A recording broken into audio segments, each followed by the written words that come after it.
On the morning of September 21st, 1996, 15-year-old Danielle Houchin left home to take a walk along a familiar riverside trail. She promised her mother that she would be back before 2 o'clock that afternoon, but Danielle would never return.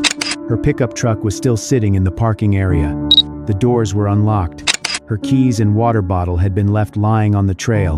Only a few hours later, Danielle's body was discovered in water so shallow that it seemed almost impossible for a healthy young girl, an experienced swimmer who knew the area well, to have accidentally drowned there. The police quickly concluded that it was most likely a tragic accident, but what happened afterward outraged the close-knit community where Danielle and her family lived. For nearly 30 years, the killer remained free, built a family of his own, and concealed a horrifying secret, until the very DNA sample he voluntarily provided eventually led investigators directly to his front door. It took almost 30 years, but I had to know. Danielle Houchin was born on November 11, 1980, in Alexandria, Minnesota. Not long after she was born, her parents welcomed 2 more children, a boy and a girl. After the youngest child was born, the family moved to the small town of Belgrade, Montana. It was a peaceful place, surrounded by mountains, and far from any major city, yet it was also a popular destination for tourists. Every year, large numbers of visitors traveled there to ski, climb mountains, and enjoy the breathtaking natural scenery. Danielle's parents chose to move there mainly because they had both been offered jobs with the ski patrol. The work suited them perfectly because they had always loved outdoor activities. From an early age, they passed that passion on to their children. The family regularly went skiing, hiking, fishing, and boating together on the nearby rivers. Danielle especially loved mountain climbing, a sport that was extremely popular in the area. She was also an outstanding student. She quickly became one of the highest achieving students at her school and had ambitious plans for her future. Danielle dreamed of attending medical school and eventually becoming a biotechnology engineer. She loved science. She'd make humor at her own expense. See my nose? Here's my eye. On September 21st, 1996, the town was holding its annual festival. Residents filled the streets to listen to music, watch performances, and enjoy the lively atmosphere. Danielle was only 15 years old at the time and planned to meet her friends later that evening. Since she had a few free hours beforehand, she decided to take a walk along a riverside trail located just outside town. Her mother told her to be home before 2 o'clock in the afternoon. Because Danielle did not yet own a watch, her mother lent her the watch she was wearing. At approximately 11:30 that morning, Danielle took a bottle of water and left the house, promising that she would return on time. But 2 o'clock came and went, and Danielle still had not returned. Her mother began to worry, especially because the family was expecting guests. At first, she assumed that Danielle had simply lost track of time. She asked a friend to drive with her to the parking area at the entrance to the trail. The first thing they saw was Danielle's white Chevrolet pickup truck. Although Danielle was only 15 and was not legally allowed to drive alone without an adult, Belgrade was a small town with very little traffic. Danielle had also become a confident driver, so her parents occasionally allowed her to use the truck. Her mother immediately noticed that the doors were unlocked, but Danielle was nowhere to be seen. She and her friend began walking along the trail toward the riverbank. They had not gone very far when they discovered Danielle's keys and water bottle lying on the ground. Her mother's concern quickly turned into fear. She repeatedly called out Danielle's name as she searched the path between the parking area and the river. When there was still no sign of her daughter, she immediately went to report Danielle missing to the authorities. At that moment, the only explanation she could imagine was that Danielle had slipped down a steep slope or had been injured in some kind of accident. Because she did not have a cell phone at the time, she had to drive directly to the police station. Approximately 1 hour later, search teams arrived at the scene. They searched the entire trail, the surrounding forest, and the riverbank, but found no trace of Danielle. As darkness fell and the temperature dropped to nearly freezing, the rescue teams decided to suspend the official search until the following morning. Danielle's family, however, refused to go home. They continued searching with relatives, friends, and many members of the local community. The volunteers divided into several groups, in order to cover a wider area. One of those groups included a man and his 2 sons, who were friends of Danielle's younger sister. They entered the woods near the river and used flashlights to guide their way through the darkness. Only a few hundred yards from the parking area, they noticed something unusual beneath the surface of the water and moved closer to investigate. When they pointed their flashlights toward the river, they were horrified to realize that they were looking at Danielle's body. She was lying close to the riverbank, in water that was only several inches deep. The man immediately understood that the young girl was dead. He ran back to his vehicle to notify the police. On the way to the station, he happened to encounter Danielle's father and was forced to give him the devastating news. The police quickly secured the scene and transported Danielle's body to the medical examiner's office for an autopsy. The specialists needed several days to determine the official cause of death. However, even before the autopsy findings were released, the county sheriff publicly stated that Danielle's death was most likely nothing more than a tragic accident. Because there were no obvious major injuries on Danielle's body and no immediately visible evidence that another person had been involved, investigators initially believed that she had accidentally fallen into the river and drowned. Danielle's family could not accept that conclusion. Danielle had spent much of her childhood participating in outdoor activities. She understood the local terrain and was extremely familiar with the trail beside the river. Her parents could not understand how their daughter could have drowned in such shallow water. Nevertheless, the sheriff continued to stand by his initial opinion and refused to open a full criminal investigation. Everything changed when the official report from the medical examiner was released. The doctors discovered numerous scratches and bruises on Danielle's body. The injuries appeared to be defensive wounds, suggesting that she had fought desperately against another person. In addition, Danielle's underwear had been pulled down. The specialist stated that it was extremely unlikely for those signs to have resulted from an ordinary accident. More importantly, they determined that Danielle had been sexually assaulted. A biological sample belonging to an unidentified man was discovered on her underwear. The doctors determined that Danielle's cause of death was drowning. However, several pieces of evidence suggested that someone had deliberately held her head beneath the water until she died. Investigators also noticed another unusual detail. The watch Danielle had been wearing around her wrist was found pushed upward near her elbow. Experts believed that the killer may have dragged her by both arms, causing the watch to slide higher as her body was pulled toward the edge of the river. Despite all of these suspicious findings, the medical examiner officially classified the manner of Danielle's death as undetermined. The experts were certain that Danielle had died from drowning, but they believed there was not yet enough legal evidence to officially declare that she had been intentionally murdered. As a result, the police still refused to open a formal homicide investigation, claiming that they could not determine exactly what had happened to Danielle. Even so, investigators continued collecting additional evidence. When forensic specialists examined Danielle's clothing, they discovered 4 hairs on her underwear. All 4 belonged to the same unidentified man. The experts believed they were most likely hairs from the man's arm.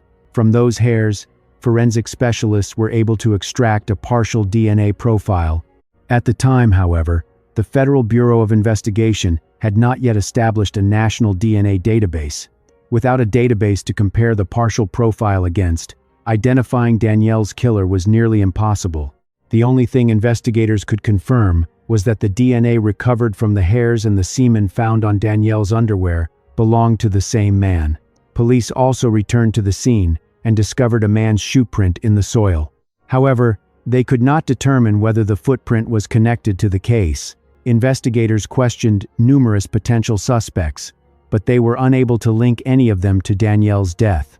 The main problem was that the DNA profile they had recovered was only partial, which meant they could not even use it to conclusively compare against samples collected from suspects. What made the situation even more disturbing was that many details of the case were kept secret for years, not only from the public, but also from Danielle's own family. For a long time, they did not even know that Danielle had been sexually assaulted. From their perspective, it appeared that the police genuinely did not know what had happened to Danielle and were still searching for answers. Although the sheriff continued to stand by his position, Many other officers were deeply troubled that the case had not been classified as a homicide and investigated accordingly. One of those officers was Cindy Botek, who had joined the police department only a few days before Danielle died. From the moment Cindy became involved in the case, she was convinced that Danielle had been murdered. At the time, however, she did not have enough authority to challenge her superiors or launch a full criminal investigation. All she could do was continue asking herself what had really happened that day. One theory was that the killer may have been someone Danielle knew, perhaps a neighbor, a friend, or another familiar person from the community. Botek spoke with Danielle's parents, but they could not think of anyone who might have had a reason to harm their daughter. Danielle had never been involved in serious conflict with any of her classmates or anyone else in town. In the months following Danielle's death, the investigation made almost no progress. Police continued interviewing witnesses and examining different suspects, but because the sheriff refused to open an official homicide investigation, the officers were effectively working with their hands tied. Many investigators, including Botek, could not understand why the death still had not been classified as a murder, or why no one appeared to be actively searching for Danielle's killer. To them, it was obvious that Danielle had been attacked, and that the person responsible could still be living within their own community. Several years after the crime, police submitted the partial DNA profile recovered from Danielle's body to the Federal Bureau of Investigation's database. There was no match. As time passed, Danielle's family gradually learned more about the circumstances of her death, including the fact that she had been sexually assaulted.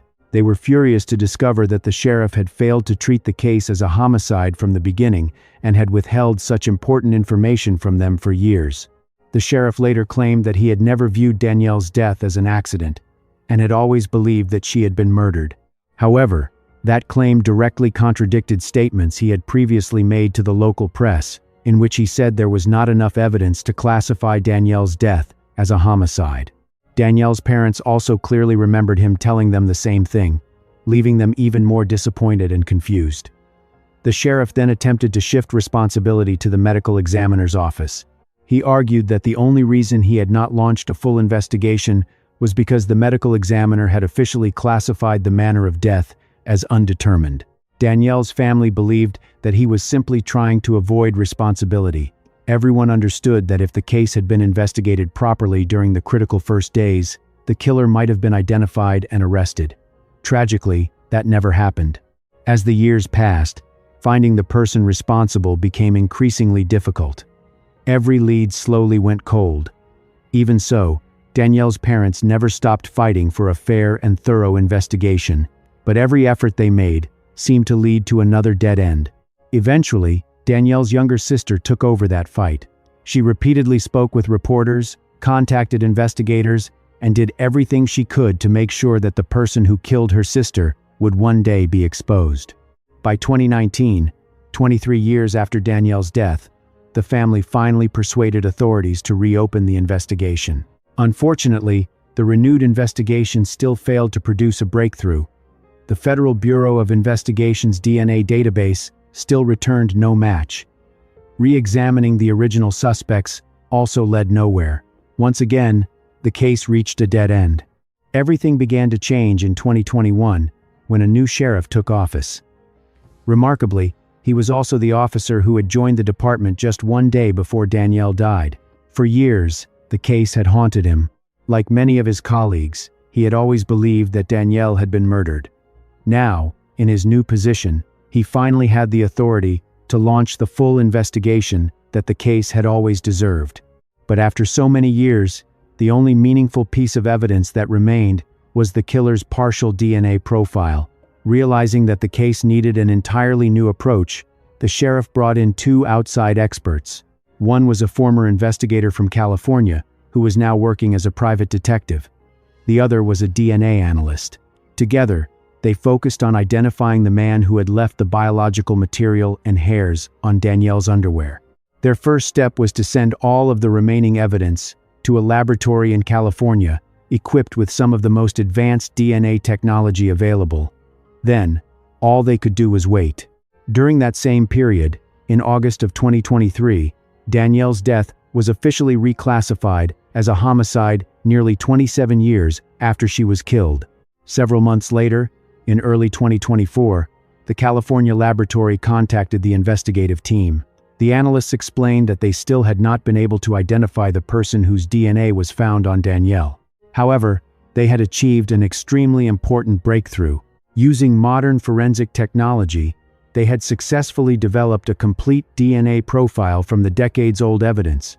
Investigators immediately sent that profile to another laboratory in Virginia, hoping that specialists there could use investigative genetic genealogy to identify the killer. Months passed. Finally, the call they had been waiting for arrived.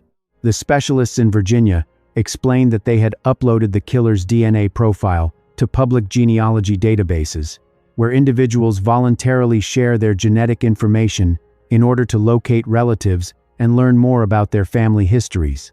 This method had already helped solve numerous high-profile cold cases by allowing investigators to trace suspects through their family trees. But in Danielle's case, something completely unexpected happened. The specialists received an apparently perfect match almost immediately. The person who had left the DNA at the crime scene had personally and voluntarily submitted his own DNA to the database years earlier. That was an extremely rare occurrence. The man was 55-year-old Paul Hutchinson, who lived in the small town of Dillon, approximately 100 miles from the place where Danielle was killed. Investigators learned that at the time of the murder in 1996, Paul was 27 years old. He had previously served in the United States Marine Corps before moving to Bozeman to attend Montana State University. Bozeman was approximately 13 miles from Belgrade, where Danielle's body had been discovered. Paul held a bachelor's degree in biology and worked for the Montana Bureau of Land Management. He was married and had 2 children. What surprised investigators most was that Paul had no criminal record whatsoever. He had apparently never been in trouble with the law, not even for a minor offense. Since 1996, he had lived a quiet and seemingly ordinary life. After identifying Paul as the suspect, police still needed to obtain a direct DNA sample from him to confirm the match. On July 23, 2024, Detective Elf Mott and several other investigators traveled to Paul's workplace at the Bureau of Land Management office in Dillon, Montana. One of the detectives was wearing an activated body camera. As the police vehicle pulled up in front of the government building, the investigators saw Paul stepping out of his pickup truck. Hey, Paul. How you doing? Good. Good. My name's Tom Elfont. I'm with the Gallatin County Sheriff's Office. Hey, guys. They approached him and explained that they wanted him to come to the station to answer a few questions. At that moment, the color visibly drained from Paul's face. You guys want to come inside and talk? That'd be great, man. Nevertheless, he agreed to cooperate and invited the detectives into his office to talk. Once inside Paul's office, the investigators did not immediately mention Danielle. Instead, they began by asking him about several other unsolved cases in the surrounding area. At first, Paul appeared relatively calm. So appreciate you sitting down with us. Glad to help. What's up? But everything changed when the investigators placed a photograph of Danielle in front of him. The moment he saw her face, Paul became visibly distressed, and his breathing grew rapid and shallow. He began sweating heavily, repeatedly scratched his face, and even started biting his own hand. Okay, this is Danielle Houchin. She was killed in September of '96. Okay. And she was found off the Gallatin River. Did you ever fish up there? I trapped on the Gallatin. Have you ever heard of the Cameron Bridge access? Mm-hmm. Have you been there before? Probably. Jackrabbit Lane? Yeah, exactly. Yeah. Do you remember seeing her there? Or a similar face? I honestly don't. I've been to a bunch of fishing access sites for one reason or another. Is there a possibility that you were there when she was murdered? No. You weren't trapping or anything during that time? Not in September. That would have been. Oh. Are you asking me? I'm just asking if you remember anything during that time. No. Paul could barely remain on his feet and even stumbled into a chair as he tried to stand up. To the investigators, his reaction was almost like a silent confession.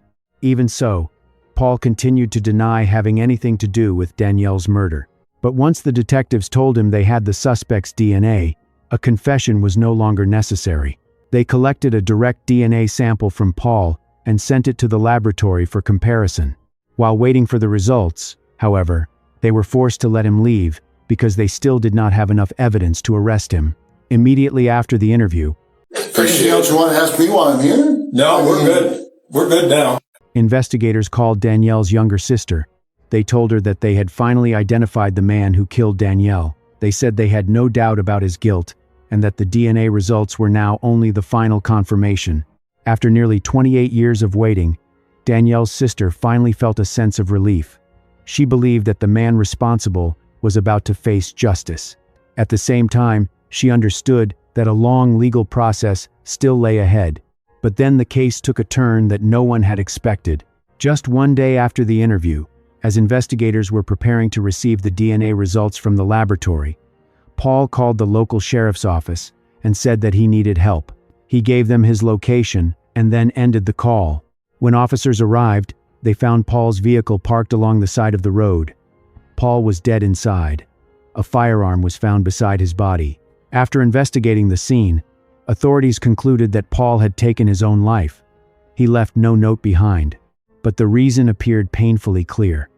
Paul likely understood that once the DNA results were confirmed, there would be no way for him to escape the possibility of spending the rest of his life in prison. For his wife and 2 children, the revelation was devastating. They had no idea what Paul had done nearly 30 years earlier. They did not even know that he had recently been questioned by police. His family learned about the allegations at the same time they learned that he was dead. Paul's friends and co-workers were equally stunned. To them, he had always appeared to be a devoted husband, a caring father, and a dependable friend. Despite the disbelief of those who knew him, investigators said they had no doubt that Paul Hutchinson was the man who murdered Danielle. In August of 2024, authorities held a press conference and announced that Paul's DNA was an exact match to the DNA recovered from Danielle's underwear. Investigators believed the murder had been a crime of opportunity. There was no evidence that Danielle had ever known Paul. The two likely crossed paths by chance on the Riverside Trail. Paul may have decided to sexually assault Danielle. Then, to silence her and prevent her from identifying him, he held her beneath the water until she died. At the press conference, Stephanie thanked the current sheriff's department for finally solving the case. I'd like to express my family's gratitude to Tom Elfmont for overcoming every roadblock. To Dan Springer, thank you for being a man of your word. Then, she did what no one in the room expected. She unleashed years of anger that had been building inside her. The sheriff lied to my parents, bold-faced lied and betrayed the trust of shocked and grieving parents. Those institutions failed my sister, failed my family, and failed this community. Danielle's family admitted that learning Paul was dead brought them more relief than disappointment. Although he would never stand trial or spend the rest of his life in prison, what hurt them most was knowing that he could have been arrested decades earlier if the local sheriff at the time had treated the case seriously from the beginning. Had that happened, Paul would never have been allowed to spend nearly 30 years living freely, building a family, and enjoying a peaceful life. Paul's wife also offered her condolences to Danielle's family. She made it clear that she did not defend or excuse what her husband had done. Danielle's case reminds us that delays, careless assumptions, and a lack of accountability in an investigation can postpone justice for decades. Every piece of evidence, no matter how small, deserves to be examined seriously. More importantly, victims and their families deserve to be heard, respected, and protected. Justice may come late, but the truth should never be buried.